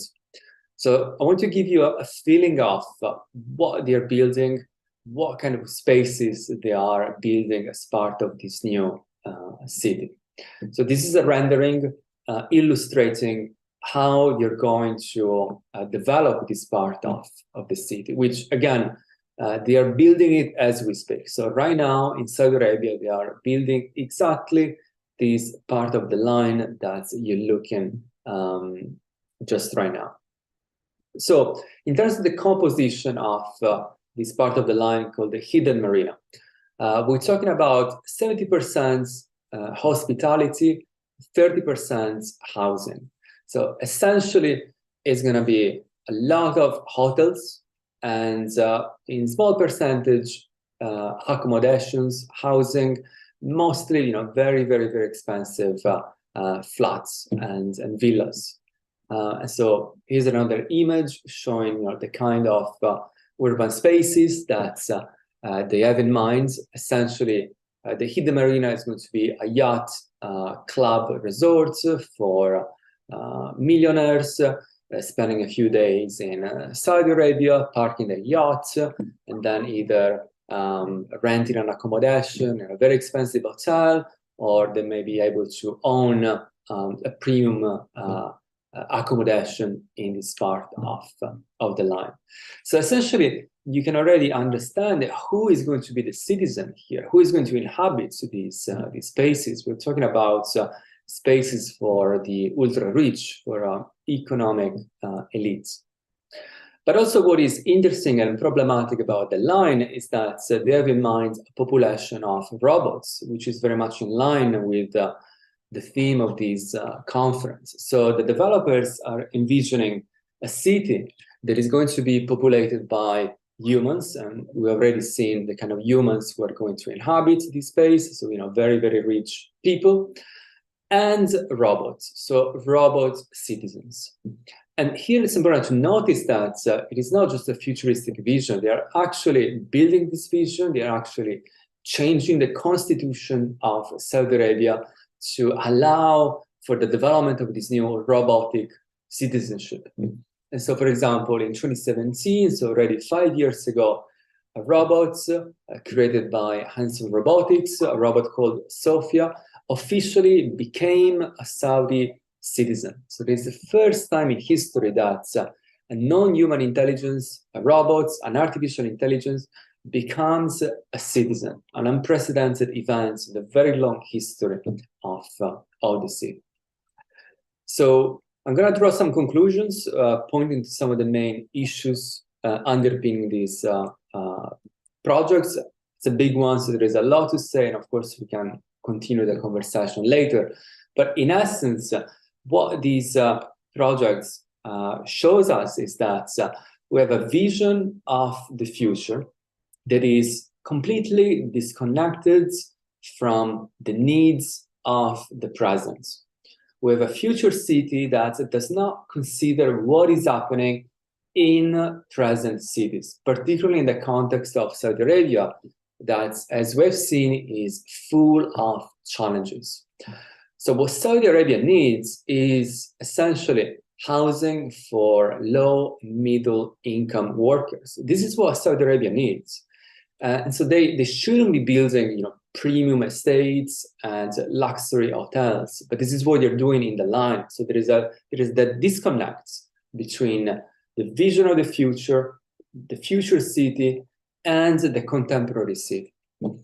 Also, what we know is that Saudi people desperately need jobs to live a decent life in their own country. So they need jobs, they don't need robots. What we know about robots, what we know about humanoid artificial intelligences is that they're not going to create many jobs. They're going to replace humans in the job markets. And so Saudi policymakers should focus their attention on creating jobs for people, not creating new activities for new robotic citizens. And so it's a worrying and problematic future, the one that we're going to see in the age of artificial intelligence, a future that is disconnected from contemporary challenges in the present city, including the challenge of housing that, as we've seen today, is not really part of the agenda of the line and Saudi Arabia. I hope that you've enjoyed this presentation. I'll be very happy to share more ideas with you and answer your questions. And of course, you can reach out via email. And right now, thank you for your attention. Look forward to your comments. Thank you.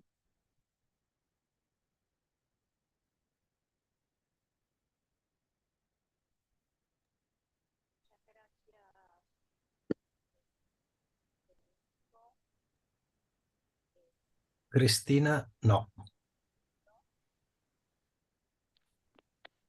¿Ahora? Sí. ¿Ahora? De acuerdo, sí. Sí. Ok. Muchas gracias, Federico. A mí después de esta presentación se me representan las imágenes de las películas futuristas. Y lo peor que me puede pasar es verlas representadas en una realidad futura. Por lo tanto, invito a los y las que quieran hacer alguna pregunta o algún comentario que levanten sus manos para poder dedicarle unos minutos a esta presentación. Yes, any questions that you might have, I'm happy to try and answer it.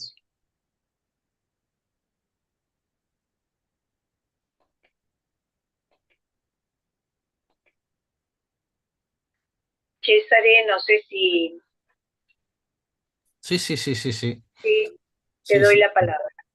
Gracias Federico. Hemos tenido la oportunidad de hablar en preparación de esta conferencia, que es la primera conferencia internacional donde intentamos de articular los distintos aspectos del impacto de la inteligencia artificial. Y tú estabas viajando a Oriente. Entonces sería bueno, por tu parte, que ha investigado profundamente en el tema, decirnos si esto es solamente un nightmare, es una pesadilla, o si hay otros ejemplos. Es decir, ¿es una línea política que va a ser prevalente o es marginal? Esta es una pregunta. Otra pregunta es, ¿cuál podría ser la relación entre la ciudad automática, que sería esta, y la ciudad inteligente, que aparentemente es un nivel más bajo? Pero a ver si hay relaciones y si están convergiendo en una misma u direcciones parecidas, porque si no, si es solamente una pesadilla, es una pesadilla. Yo presumo que no. Aún más tomando en cuenta cuáles son las finalidades porque la finalidad es, como ya ha dicho la intervención previa, es optimizar el portfolio, optimizar la inversión. Y relatado, disculpa si son demasiadas, pero tenemos la necesidad de intentar de aclarecer algunos aspectos. El tema de cuál es la relación entre esta ciudad, estas ciudades automáticas y la democracia. Tú has dicho que Sofía es la primera ciudadana robot, porque ha habido un cambio en la constitución. Esta ciudad está dentro de la constitución de la Arabia, de la Saudi Arabia, o es gobernada por quién? ¿Cuál es la autoridad que gobierna esta ciudad? Entonces también las demás ciudades automáticas. Muchas cosas. Yes, yeah, a lot of questions. My Spanish is not great, but I think I understood what you're asking for, so I'll do my best to answer. So there is indeed a complex connection between artificial intelligence and democracy, between autonomous cities run by AI and their political context. And in the case of the line is very much emblematic. So the line, from a political point of view, sits within the Saudi constitution. It is officially part of Saudi Arabia, and so in theory it should be part of the same process of regulation that governs every Saudi city. Now, in practice, what is happening is that they are making the line at the moment an exception, and so you're probably familiar with the notion of free economic zone or special economic zones. So it would be the idea of having spaces in a particular region. They're very common in the Middle East, where there are special regulations and companies will pay less taxes. Now, the same logic, as far as I can tell, is being applied to culture, to religion, to some extent to politics.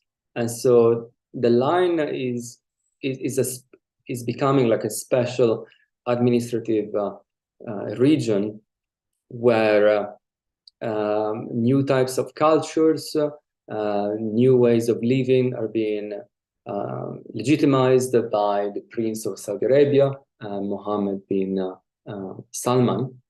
And so it's an exception within the bigger states that is Saudi Arabia. It's almost a way for Saudi Arabia to test these new ways of living and see if they can apply elsewhere. And of course, this can happen in Saudi Arabia because Saudi Arabia is an authoritarian country, as some of the participants are rightly pointing out. So they can create these new spaces and these new types of citizenship in a top-down manner. So essentially, the prince is dictating these new logics and these new initiatives, and it's happening. There is no resistance whatsoever from other political entities, because they are simply not allowed. There is only one main political actor, the prince, and Saudi Arabia, we know, is an autocracy. And so in a way, the line is an exception. But I think it's important to remember that there are also other instances where artificial intelligence is shaping the governance and the society of cities in countries that are very close to us. And I think that the previous presentation about housing markets in the US, a very different context. US is not obviously as authoritarian as Saudi Arabia, but nonetheless, there is a strong prominence of artificial intelligences in urban governance. So we should not, we should not believe that okay, it's happening in Saudi Arabia, it's far away, it's not going to happen in the West or in other countries. This might as well happen in our own country if we're not careful. What I know is that these are experimental cities that can set an example that other cities might want to follow. So we need to be careful, we need to critique these projects, we need to understand what doesn't work, and we need to be ready for similar projects or similar developments coming in our own country, because it might be just a matter of time. Thank you.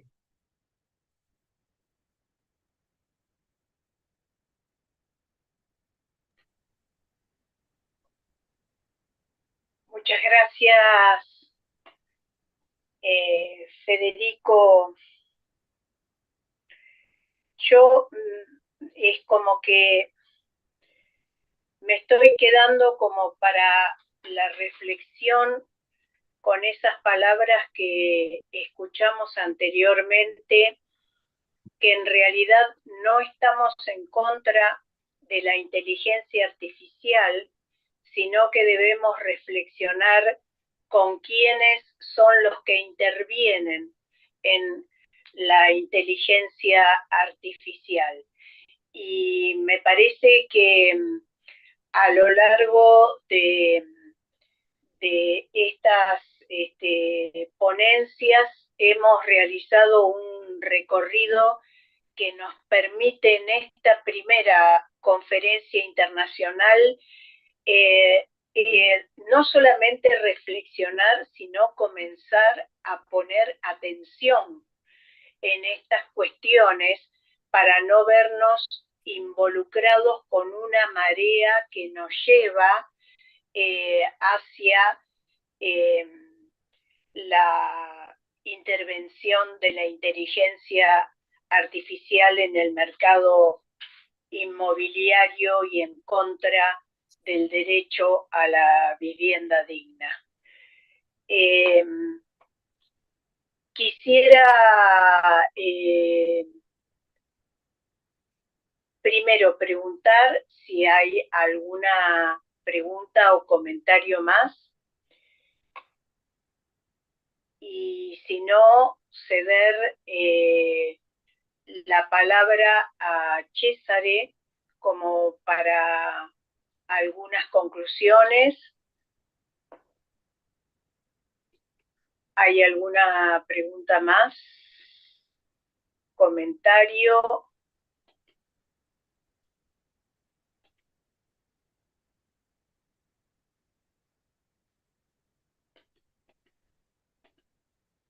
¿No?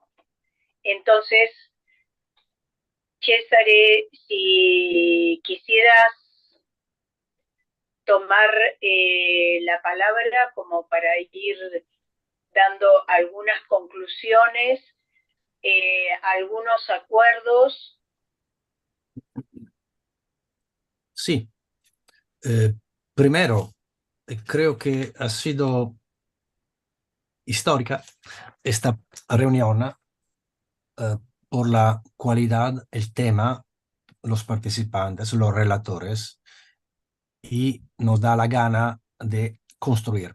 Tenemos algunas bases sólidas que hemos debatido, que nos hemos dado cuenta de cómo estos cosas no son sencillamente para llamar el amiguito o la amiguita, sino son algo de más potente que la bomba atómica. Hacen parte de la cuarta revolución industrial. El capitalismo cognitivo tiene un papel, un rol fundamental también en la confrontación geoestratégica. Todas estas guerras que están haciendo, una de las razones principales es el control el control que pasa a través de los datos, los datos. Y los datos pasan a través de herramientas, pasan a través también relaciones, mercados y todo lo que ya hemos dicho. En el tema específico de la vivienda, de la tierra, de las ciudades, podemos jugar un papel, seguramente, porque es una fuerza, es una potencia. Ojalá que la inteligencia artificial nos pueda ayudar efectivamente a que la humanidad se libera del trabajo y podemos no dedicar a otra cosa más interesante. Yo tengo dudas, tenemos dudas, porque ustedes se acuerdan cuando empezaron a hablar de la bomba atómica, de la fuerza del átomo.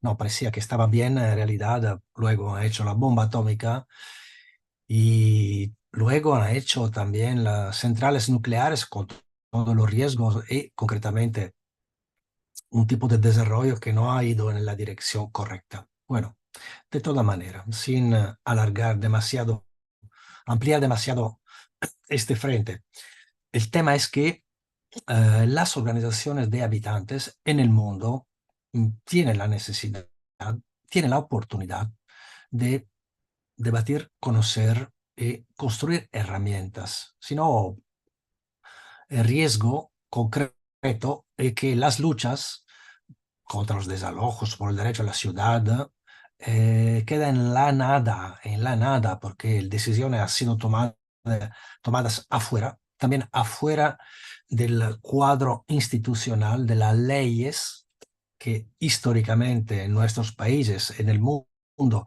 se han dado. Lo que decía antes el relator de la ONU es muy claro, es muy claro. Ellos, la ONU, lo que están más adentro de cómo necesitamos el enfoque de derecho humano, ¿no?, en toda la vida de la humanidad, incluso las inversiones, incluso las herramientas, dice, sí, necesita una regulación. Luego lo que vamos a ver es que esta no está siendo hecha. El único tentativo que está siendo hecho de que conocemos es en Europa, la Unión Europea, con una especie de, no es una directiva, sino también una regulación. Está bastante parada. Ahora no tenemos el tiempo, pero entre tanto lo que pasa es que estamos pasando desde ChatGPT a ChatGPT 4, ChatGPT 5. ¿Qué es esta cosa? Son aplicaciones que aparentemente son muy simpáticas, ¿no? Tú pones tus palabras, voy a hacer una investigación sobre tal y tal tema, ya te pone la resolución de tu problema, no necesita, se atrofia tu cerebro. En realidad lo que está pasando es que estas chats son la manera de chupar los datos aún más para que los proyectos desde Deadline hacia el control del mercado y la financiarización del mercado sean más y más las finalidades de la inteligencia artificial. Ha sido muy clara la intervención de Casey, donde decía cuáles son los goals, la finalidad de la utilización de la inteligencia artificial en el mercado. No hay una sola palabra sobre el tema derecho humano, no. El tema es el portfolio, es decir, las inversiones, optimizar la inversión, hacer que la renta sea pagada, hacer que los dueños no tengan esta preocupación de pedir al inquilino la renta, sino que hay otra entidad que inversiona o no inversiona, desafecta o no afecta, proyectos o no proyectos en tal y tal ciudad, barrio, con una lógica que no es la lógica de la relación correcta entre propietario de casa, casero e inquilinos. Es otra lógica. Es la lógica de la inversión, la lógica de la acumulación, la lógica de la reproducción del capital. Es que es la misma lógica que está a la raíz del desarrollo sin límites. Cuidado, el desarrollo sin límites es exactamente lo que ha propuesto, que ha de alguna manera santificado en el año 2016 la misma ONU Habitat, ¿se acuerda? La nueva agenda urbana. La nueva agenda urbana decía, el futuro de la humanidad va a ser urbano. Y para que sea urbano necesita que haya un partenariado entre el sector público y el sector privado. Hoy este partenariado, como decir, no es balanceado, porque sí, al final lo que gana, lo que manda, quien mandan son que tienen el poder de la inteligencia artificial, que va a tener aún más fuerza, no es en la relación correcta entre el sector público y el sector privado. El sector privado y el sector público asume la finalidad. Entonces, ¿cómo podemos hacer? No tenemos solución hoy. ¿Cómo podemos pensar, por ejemplo, de enfrentar? Ya es difícil conocer este proyecto de Line, Neon Project. Estamos hablando de 500 billones de dólares. Una ciudad amplia, 170 kilómetros. Es una pesadilla, pero no es solamente, ya ha dicho el profesor Cucurullo, no es solamente en la Arabia Saudita. Hay otros proyectos, y hay otros proyectos que van a utilizar las cosas importantes. La cosa importante no es realizar otras ciudades de 170 kilómetros, no, sino los mismos principios, o sea, principio de la ganancia, de la extracción de datos y el gobierno democrático. La democracia es otra cosa, totalmente distinta. Entonces, ¿cómo hacer frente? No tenemos soluciones en este momento, esto está seguro, pero sí tenemos organizaciones populares, tenemos profesionales, académicos, ya hoy algunos de estos, gracias por la intervención muy puntual y muy precisa, no eslogan, sino concreta, fundamentada en análisis científica, nos han explicado lo que pasa. Bien, tenemos la disponibilidad del relator de la ONU. Es verdad, la ONU aparentemente no tiene poder. Vemos ahora lo que está pasando en Palestina, la guerra estallada entre Israel, que está destruyendo la ciudad de Gaza. La ONU dice, pero tiene que callarse. Allá ha habido sigue siendo violaciones terribles de los derechos humanos. Ahora, pero, lo que estamos intentando de ver, de construir un grupo de trabajo, que en este momento es un grupo pionero, como se dice, ¿no? Estamos explorando estos territorios. Tenemos un poco de retraso, pero tenemos la gana de que este grupo pueda seguir avanzando, pero para seguir avanzando necesitamos que construimos, primera cosa, el conocimiento. Entonces, por favor, difunden este vídeo, lo estamos ya difundiendo. Tenemos también algún texto, no todos lo podemos difundir porque algún texto están, como decir, embargados, pero seguramente el vídeo puede ser utilizado. Seguramente tenemos, yo pienso también en la disponibilidad del profesor Cucurullo de participar en este grupo de trabajo y pensámoslos cómo podemos construir las próximas etapas. Me suena bien, por ejemplo, el hecho que el año próximo, en febrero, vamos a estar, con suerte, al Foro Social Mundial que va a estar en Katmandú, en Nepal. esta podría ser una etapa importante donde hacer un poco el punto de lo que vamos realizando durante los próximos meses. Y luego vamos a discutir, por ejemplo, el tema de sobre que el relator de la ONU ha ofrecido disponibilidad, hemos propuesto que él sea un poco lo que hace normalmente son informes sobre temáticas. Esta temática de la inteligencia artificial desde un punto de vista articulado, entonces no solamente la discriminación que ya está, o la preocupación sobre el tema de la privacy, sino articulado como hemos visto en esta conferencia de hoy. Entonces, ver cómo podemos proponer y articular la colaboración con el relator sobre un informe. Esto es una cosa importante.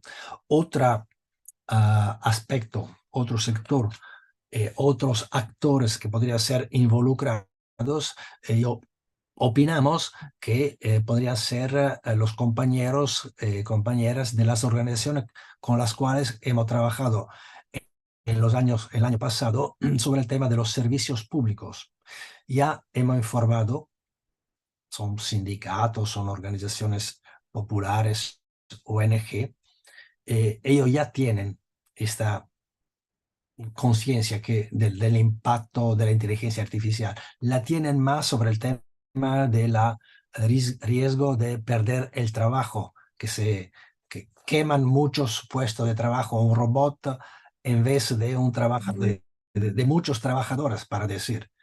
Pero opino que podríamos con ellos profundizar un poco la relación y ver otra red con la cual podríamos trabajar y proponer es la red del derecho a la energía. Estuvimos participando hace unos meses, también ha habido nuestra compañera Bartiria, en Marruecos, una reunión mundial. Hemos dicho que vamos a hacer este tipo de actividad, a ver la relación entre, ya hemos visto que está la relación entre derecho a la vivienda, derecho a la ciudad, derecho a la energía, ver cómo también esta red mundial podría aportar al grupo. Hay toda la red de las autoridades locales. Ellas están trabajando intentando de modernizar, sin embargo, modernizar la gobernanza de las ciudades. Sin embargo, no es difícil ver cómo haya ¿cómo decir? Un enfoque de derechos humanos, un enfoque de democracia compartido sobre esta temática. Entonces, ver cómo nos relacionamos con ellos es como ver que este tipo de recorrido pueda ser un recorrido fructífero para el desarrollo de lo que a nosotros es más importante, o sea, el tema de los derechos humanos, el derecho a la vivienda y el derecho a la ciudad. Último, pero no último, la plataforma global por el derecho a la ciudad. Ustedes saben que la Alianza Internacional de Habitantes es cofundadora de esta red global. Hoy es el Día Mundial del Derecho a la Ciudad. Creo que hoy ya los hemos invitado y los vamos a invitar mejor a participar en este grupo de trabajo para ver que aportamos junto no solamente una mirada, sino también movilizaciones concretas, porque si no hay riesgo que vamos a tener razón, pero ellos ganan. Los malos ganan porque saben hacer su trabajo. Nosotros tenemos que hacer nuestro trabajo juntos y juntas con, por ejemplo, ya he dicho, la red global, para la plataforma global para el derecho a la ciudad. Creo que ya se acabó mi tiempo. No sé si hay otros que quieren la palabra. Quisiera agradecer otra vez todos, pero creo que ya está Cristina, que es tu cargo. Gracias, gracias. No sé si Mike, ¿querés decir algo, Mike?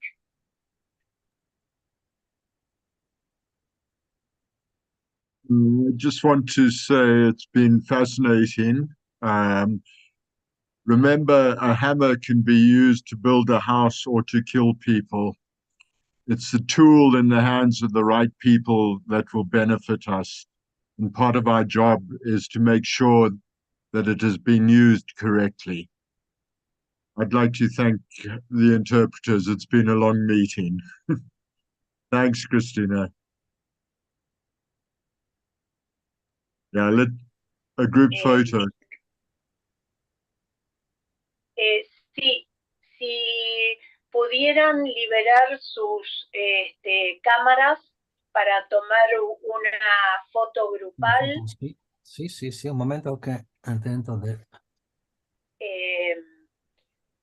Mientras tanto, mi sugerencia es que con la síntesis y las conclusiones de esta primera conferencia internacional vaya una nota con el llamado a armar el grupo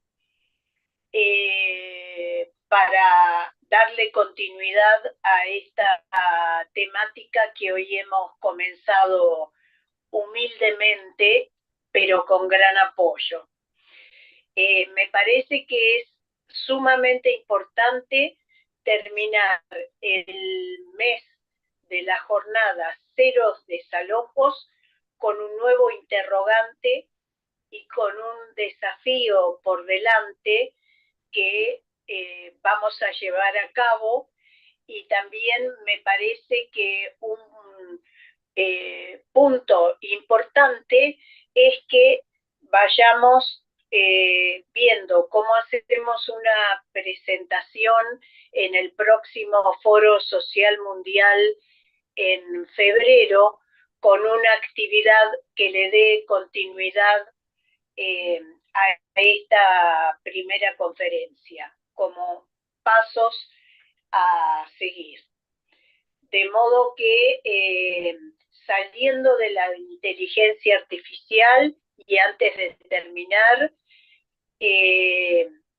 le otorgamos toda nuestra solidaridad a la Casa Santa Cruz de la ciudad de Buenos Aires, que está defendiéndose de un desalojo tras 13 años de lucha, y a partir de esta conferencia les damos todas nuestra fuerza.